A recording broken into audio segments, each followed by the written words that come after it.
Hello friends, हमारे YouTube channel university academy में आपका बहुत बहुत स्वागत है। सॉफ्टवेयर इंजीनियरिंग सब्जेक्ट की लेक्चर सीरीज में आज का टॉपिक है ISO 9000 सीरीज। सो ISO 9000 सीरीज पढ़ने से पहले सबसे पहले हम ये जान लेते हैं कि ISO क्या है। So ISO stands for international organization for standardisation.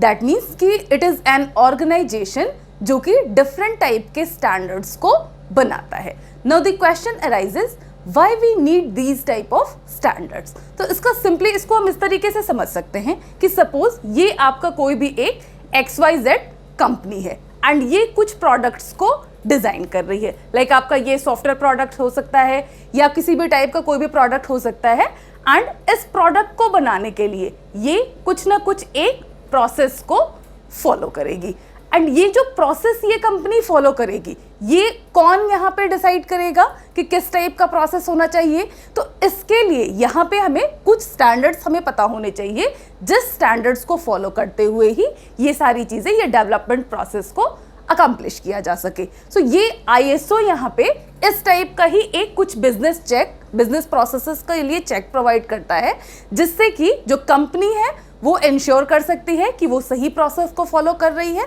Otherwise क्या होगा, मान लीजिए ये जो कंपनी है किसी भी टाइप का प्रोसेस को फॉलो कर लेगी एंड किसी ना किसी तरीके से ये एक सॉफ्टवेयर बना के इसने सपोज रेडी कर दिया एंड उसको अब मार्केट में लॉन्च कर दिया। बट अगर यहाँ पे सारी चीज़ें क्वालिटी चेक सही से नहीं परफॉर्म किया गया है या किसी स्टैंडर्ड के थ्रू इसको चेक नहीं किया गया है तो क्या होगा, ये सॉफ्टवेयर हो सकता है कि इसने कंपनी ने सही प्रोसेस अगर फॉलो किया हो तो ये जो भी नीड्स है कस्टमर की या उसका जो भी स्टेबिलिटी है वो सारी चीज़ों को फॉलो करे, but there may be chances कि ये सॉफ्टवेयर यहाँ पे वो सारे कंडीशंस को फॉलो ना करे। तो इसलिए जो भी बिजनेस प्रोसेसेस थे यानी जो डिफरेंट टाइप की कंपनीज लाइक आपका सॉफ्टवेयर कंपनीज हो सकता है या कुछ ऐसी कंपनी जो हार्डवेयर प्रोडक्ट्स को भी बना रही है या डिफरेंट मैन्युफैक्चरिंग रिलेटेड कंपनीज, तो वो जो भी प्रोडक्ट बनाती हैं, जो भी चीज़ें बनाती हैं, उन चीज़ों को बनाने के लिए ISO ने क्या किया, एक स्टैंडर्ड प्रोसेसेस को डिफाइन किया एंड उन प्रोसेसेस को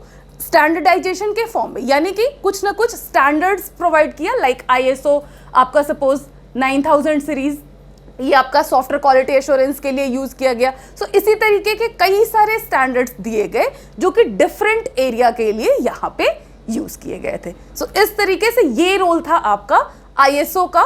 सो अगर टेक्निकली अगर इसको हम देखें कि कैसे डिफाइन कर सकते हैं, so simply it is an independent non governmental, ये चीज ध्यान रखिएगा कि ये कोई गवर्नमेंटल बॉडी नहीं है, simply it is an independent non governmental international organization for developing standards.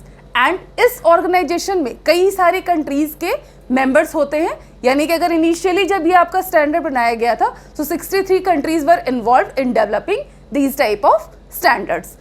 इसके बाद these standards are developed for ensuring quality, safety and efficiency of products. यानी कि ये जो स्टैंडर्ड दिया जाएगा वो क्या क्या चीज़ें चेक करेगा, किन चीज़ों को मॉनिटर करेगा।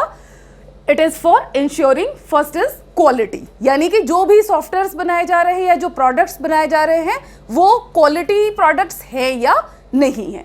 इसके अलावा सेफ्टी, जैसे कि मान लीजिए अगर कोई ऐसी इंडस्ट्री है जो कार के पार्ट्स बनाती है तो सेफ्टी का वहाँ पे बहुत रोल होता है। सो सिंपली यहाँ पे इस टाइप का भी कोई एक स्टैंडर्ड दिया जाएगा जो कि ये चेक करेगा उसमें जो भी चीज़ें बताई गई है कि ये सारे स्टैंडर्ड्स को इसको फॉलो करना है। सो उस कंपनीज जो भी बना रही हैं उन प्रोडक्ट्स को, उनको वो सेफ्टी मेजर्स फॉलो करना ही पड़ेगा। And efficiency of products, services and systems, तो जो भी प्रोडक्ट्स एंड सर्विसेज डिज़ाइन की जा रही है, डेवलप की जा रही है, वो किसी न किसी यहाँ पे ISO स्टैंडर्ड को फॉलो करेगी।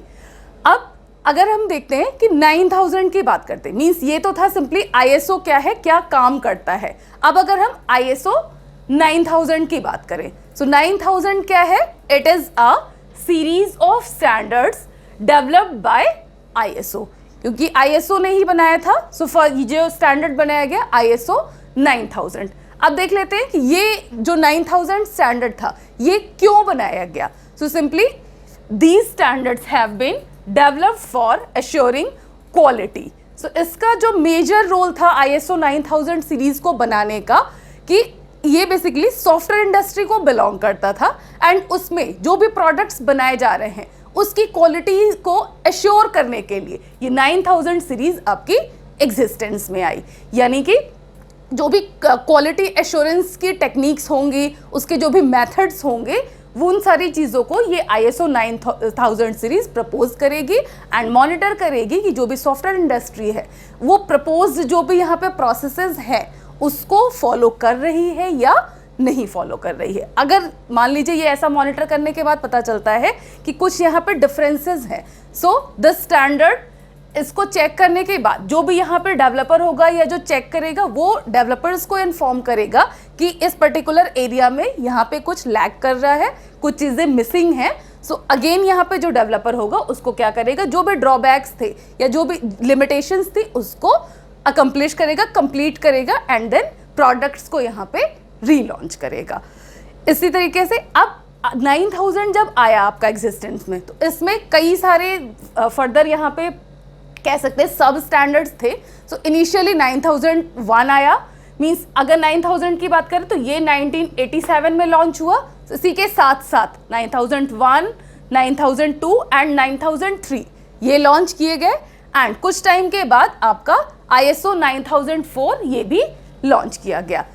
1987 में जब लॉन्च हुआ उसके बाद टाइम टू टाइम इसमें कुछ इम्प्रूवमेंट्स भी दिए गए। लाइक आपका एक इसके बाद एक 2000 में दिया गया इसका कुछ इम्प्रूवमेंट या कुछ इसमें जो भी मान कह सकते हैं कि क्या बेसिक इम्प्रूवमेंट्स रिक्वायर्ड थे उसको यहाँ पे प्रोवाइड किया गया।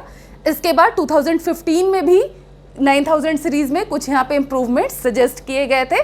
सो वो सारे क्या इम्प्रूवमेंट्स थे और इसकी ये डिफरेंट सीरीज़ किस किस चीज़ों के लिए बनाई गई थी, किसको बिलोंग करती है, ये सारी चीज़ें हम अपने नेक्स्ट लेक्चर में डिस्कस करेंगे।